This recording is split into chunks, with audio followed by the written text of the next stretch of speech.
Hi Mario, how are you? I'm doing great, Ranjeet. How are you? Wonderful, wonderful. So tell me, what are the questions today we have? Absolutely. So our featured question today are what are the three most essential components of a compelling EB1A petition? Wonderful. Many people would, I mean, when I kind of ask this question, people expect a response that I would talk about the criteria actually here. So I think that's is not true actually here. We don't have to talk about the criteria. I think the three most important aspects when we talk about any successful EB1A petition are three things, which is, are you an expert in the field of your expertise? That's the first and foremost thing actually we have here. You have to be the top 1% in your field of expertise or risen to the top. That's a regulatory requirement. The second important thing in this particular case that happens is is US does US really need your expertise? That's the second part, which is very much important. If you may be a global expert in something, but if the US is not in the national priority or the national importance, that is of no use to you. Are actually no use to them. Let's be clear about it. And third most important thing is that would you be continuing in your field of expertise? Now, how do the criteria get connected to this is that we have to use the 10 criteria to prove these 3 points. So whether you go for three regulatory criteria or you go for four, five, six, seven, and we have seen, in fact, that I put up a post also today that even after having fulfilled seven or eight criteria, do not assure any guarantee of you getting closer to EB1A simply because you may be not closer to these 3 points. So more closer are you to those 3 points, greater are your chances of you getting EB1A. So fundamentally, if you can tie up all your initiatives, objectives to these 3 points. So let us say, for example, you have an original contribution. So you say that original contribution has to be proven that it is your original contribution. So you have to prove that you are an expert. Second, how does your original contribution will be beneficial to the USA? And third and most important thing is that you will continue. You may have a patent, for example, is a good way to prove that, well, you will continue that patent or that's your intellectual property that you have used. So every criteria you need to prove these three things continuously. Not only every criteria, every initiative that you do. And beyond a point, your work becomes your property, intellectual acumen, and how to prove it, how to do this becomes more as a what do I say this? More as an art, how to establish this actually. Does that make sense? Absolutely. Absolutely. So that's what I would say. Now we have another gentleman here. So I would like to kind of invite Satish. Satish, if you are there, I will be getting you on the screen and you may kind of ask your question. Let me just invite. Yes, Satish, how are you? Hey, yeah. Just hello, Manu. Oh, your voice is not very audible. So could you be more clear, please? Okay, just a moment. Yeah, is this better? Absolutely. Please go ahead. Uh, First of all, good afternoon. I'm based out of Detroit region. So my question is like, how can we increase those personal eminence, in order to prove all those points what Ranjit was talking just a few minutes back. Okay, could you be more elaborate? What do you mean by personal eminence? I mean, see, right now, like I'm having nearly 22 years of experience in my field, but I've been into multiple things, but primary focus is mainly towards the industrial products. Um, I don't have any patents, but I would like to really research more on myself and then uh, accumulate that work experience into a more meaningful and research paper so that somebody can also use it, and in a way I can also gain my personal eminence. That's what I I mean. got it. I understood. You see, personal eminence is a very subjective, kind of an opinion, or somebody can have it. For EB1A, eminence is not required. Let's be clear about it. It's the impact of your work. That's the first and important thing that I would like you to be clear about. Because here, what happens is that you may not, many people, kind of who approach us, they believe that, oh, you spoke about citations, you spoke about lot other things. It may not be required for your case at all actually. because what you need to demonstrate is an impact of the good work that what you have been. Suppose you have been working for a company that helped to build the company, you help to realize or fulfill the company's mission. That how your criticality is explained. You don't have to be eminent for this. Eminent doesn't mean you have to be famous, and that's the little That's true. misnomer about it. You, because for example, many of our students, they do not have any citations also for that matter. I mean, a wrong example to put forward, but let's say, for example, we have some great businessmen from India. I mean, I'm just taking a name for the sake of it. Let's say Mr. Ratan Tata were to apply for EB1A, he may not have any research papers for that matter or any citations. That's true. I hope you appreciate that. So the idea is that what US is looking for is you are an expert. The idea behind the whole EB1A jurisprudence is that US wants to be at the forefront of any new technological developments. That's number one. Number two, it wants to ensure that you have that expertise to carry forward that. And third is that it is of useful to the US. So if you are able to connect all the dots together and leverage the criteria to prove these three things. Many people, they commit a mistake in kind of trying to fulfill the criteria. The converse is not true. Please understand.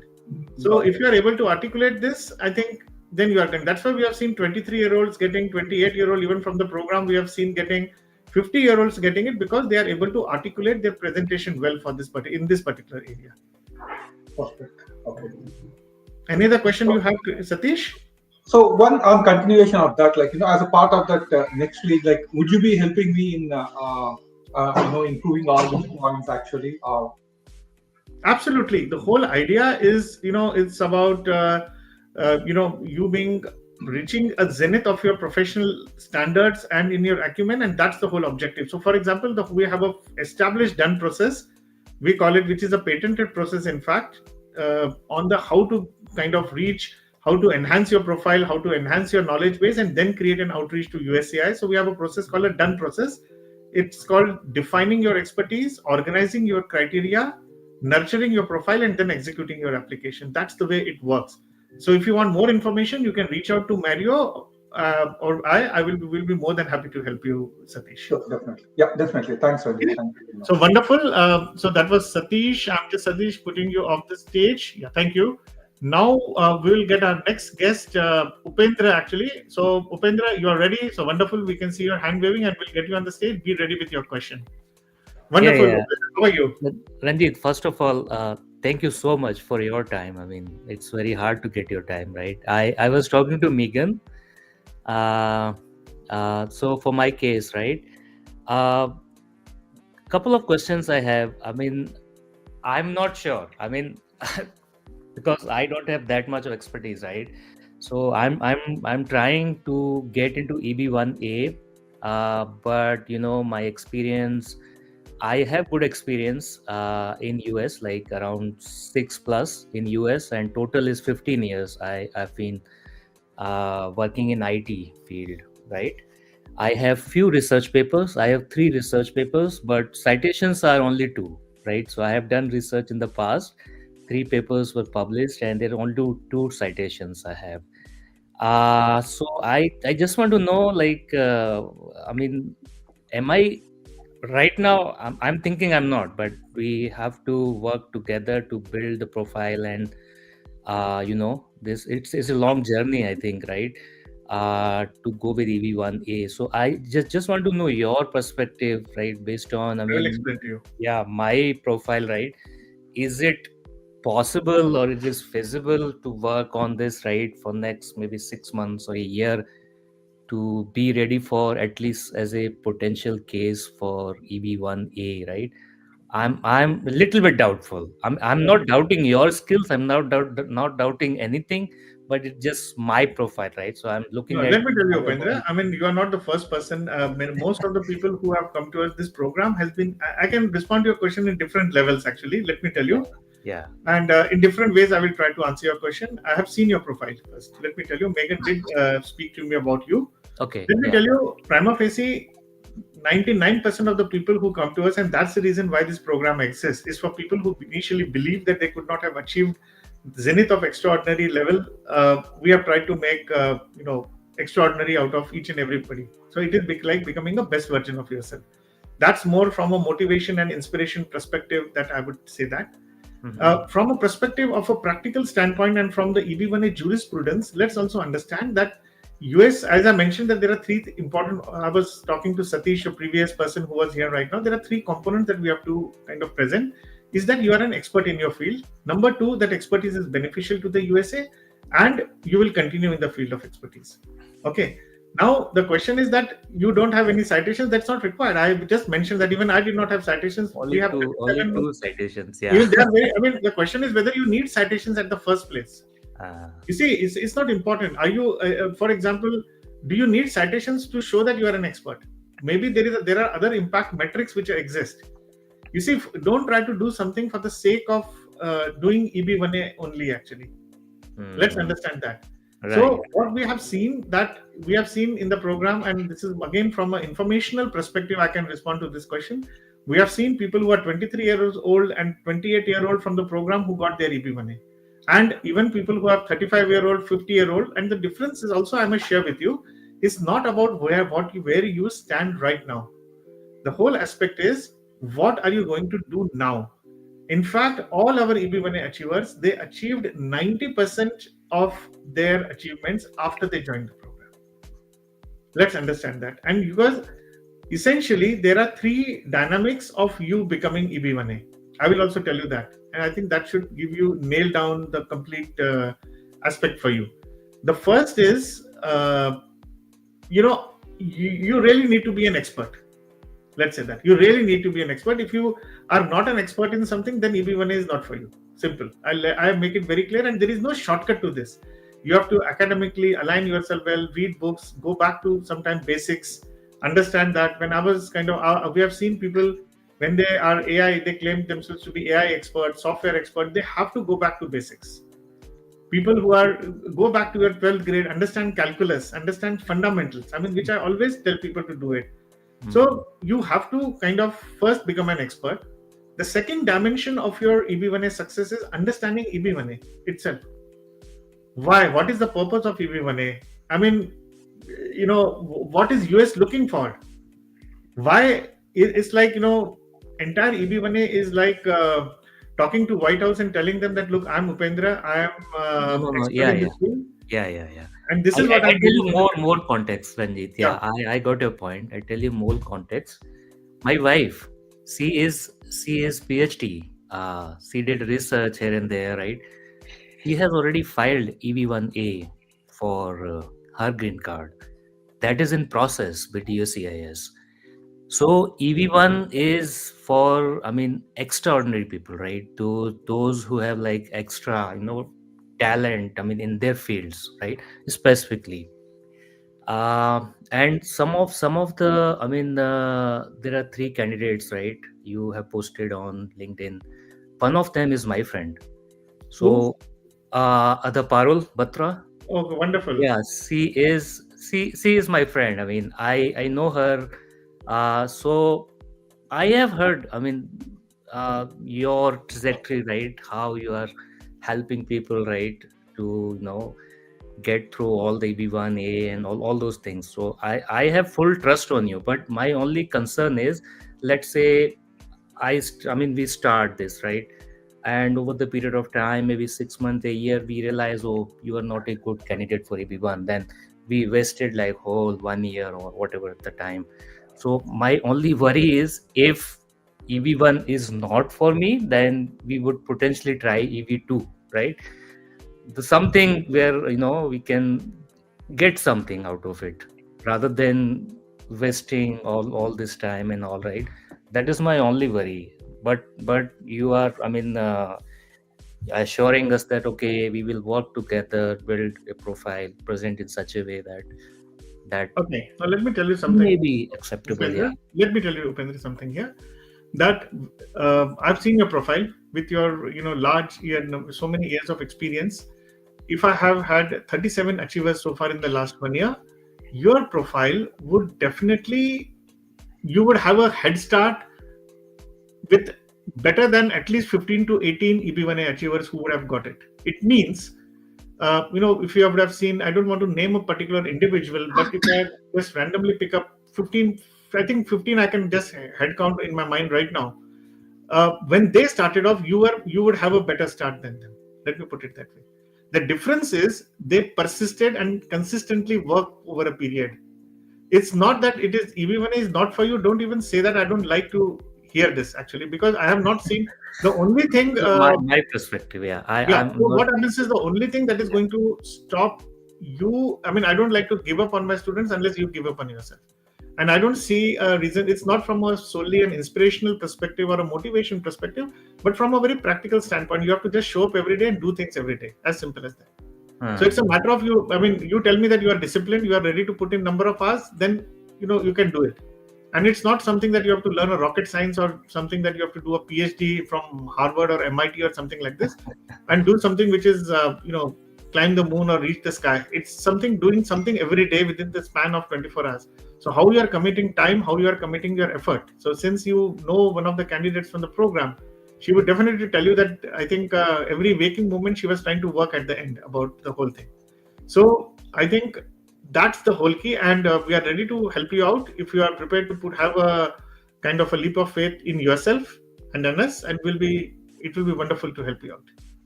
No, I'm firm determined. It's not the demotivation that I'm showing, right? It's just very, very practical, whatever I have seen. I think even if you look at it, we are going to put it, more 90% people when they start off, they are always clouded with imposter syndrome. Let me put it that way. Yeah. And that's why, so it's not new, and we have to just help you to become the best version of yourself. And we are there to guide each and every student, and we want to make your success as our success. So we are more than happy to help you for that. So reach out to me or Mario or to Megan, and we'll be kind of helping you out and have you in. Okay? Any other question you have specific? Not specific. I mean, I just want to know how long, a year, 2 year, 3 years. It all depends on the intensity. We have seen people even getting and applying EB1A in four months. And we have seen, your friend, actually, she took almost a year, actually. So that has been a time span of a good person with a commitment. Okay. To become, we have to pick up. We need to understand the dynamics and success metrics of your past. You need to understand the basics, and as you continue growing, you will suddenly realize that this is the time I need to apply, and that's what it will be. So we had one gentleman who had not even heard of EB1A last December, and in less than 1 year he could apply. I mean, I think we will be seeing about him also very soon. So we have great success stories, and we will be happy to see success in you also. Actually, then I think you'll remember this day today. So since you have already went through my resume, right? If I ask you, what are the key 3 things? Okay, I will tell you. This is not 3 things. It's only one thing. You see, this program. Okay, now let us say we have 28-year-old person coming in with a complete 2 years experience. Okay, now we assess people based on only 3 things. Let me tell you. Number 1 is that are you a professional? Okay. Now, this program may not at this moment suit for athletes or artists at this juncture. Okay. Now, somebody with a 2 years experience can get it. What is the difference between 17 years of experience and your experience? Let's talk about that. It's very simple. You have a lot more metrics. Second is, are you coachable? You see, that's the second part. Some people may have a lot of good experience, but they may not be coachable at all. And third is that you have committed yourself a certain degree of time. You're ready to have that. So that will be another aspect that will be there. So these are the only things. Okay, let me give you another analogy, but it will not be a perfect analogy, but that will help you to understand. Let's say, for example, somebody is joining UPSC IS examination. Let's say that. Okay. Now, you can't, a coaching center or a good center which is training the person to become an IS officer cannot say, okay, do you think I have a good qualities to become an IS officer? You don't try to seek a benevolence of time or try to say we can only commit you to a process. Be committed to the process first. The results will follow. I mean, it's like training for IS. When a person is joining an NDA or joining a UPSC, can he say, will I become a good army officer? Will I become a general in army? Or will I become a cabinet secretary or a secretary? No, nobody can answer that. Exactly, this is what I'm trying to tell you. If you commit to a process, then only you will be successful. I mean, you have to start something. If you don't do anything, nothing changes, and nothing happens. Otherwise, people remember there are 1.5 million people waiting for the green card. Only people who are decisive in their decision making and incisive in their actions make a difference in life. So kind of faster you take a decision and better it is for you.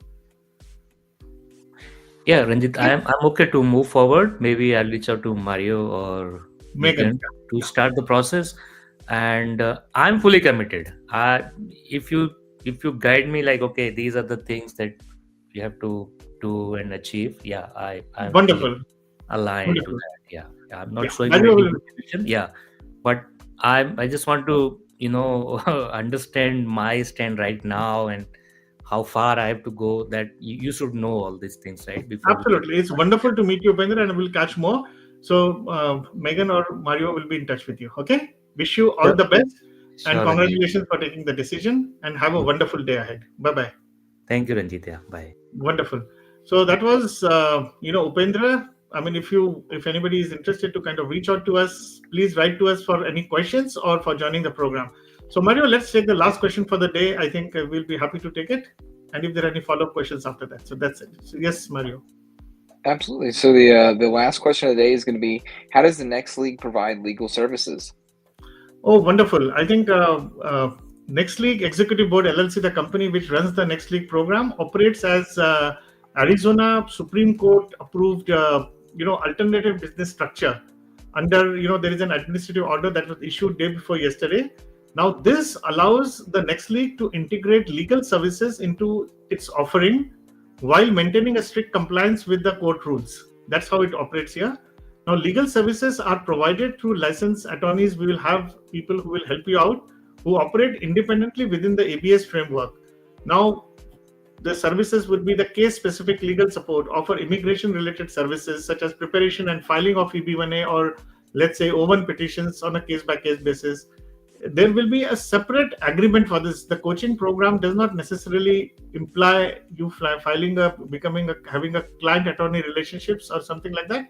There will be a separate, based on the need, there will be a separate attorney who will help you out for this. There will be a professional oversight complying with all ethical and regulatory standards applicable to the legal professionals operating within the ABS framework. And there will be a collaboration with the education services of the coaching that you are getting. So work alongside with the Next League coaching and educational services to provide the holistic support, ensuring all our students get both legal as well as non-legal guidance. So there will be a separation of services as well as integration of efforts. Let's put it that way. Now, this separation ensures clarity and compliance while providing participants with an end-to-end and a one-stop shop. That's the whole goal that we are trying to do here. And yes, we are the only kind of very rare entities which have been bestowed this license by Arizona Supreme Court for the purpose of offering this service actually here. So that's all. Any other question, Mario, on this? No, sir. I think actually I do have one more. Okay. One question is, can participants actually choose their own attorneys for filing EB1A green card petitions after enrolling in the coaching program? Absolutely. As I said, there are two distinct services. The coaching and the legal services offered by Next League will be two distinct services, and participants are free to work with their companies, can work with their own attorneys. It's not a mandatory requirement that when joining the program necessary. In fact, joining coaching, and there are two divisions in Next League. There will be a coaching business and there will be a legal services to file your petitions when you are ready. So those two will be completely independent services that we'll be having. So that's all I have, at the moment.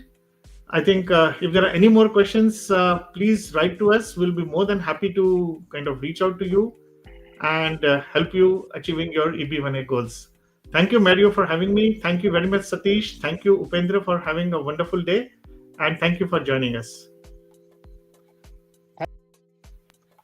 Thank you for joining us today. If you have any further questions or need personalized guidance, please reach out to us. We are here to help you every step of the way in your journey towards achieving your American dream. Let's connect and make it happen together.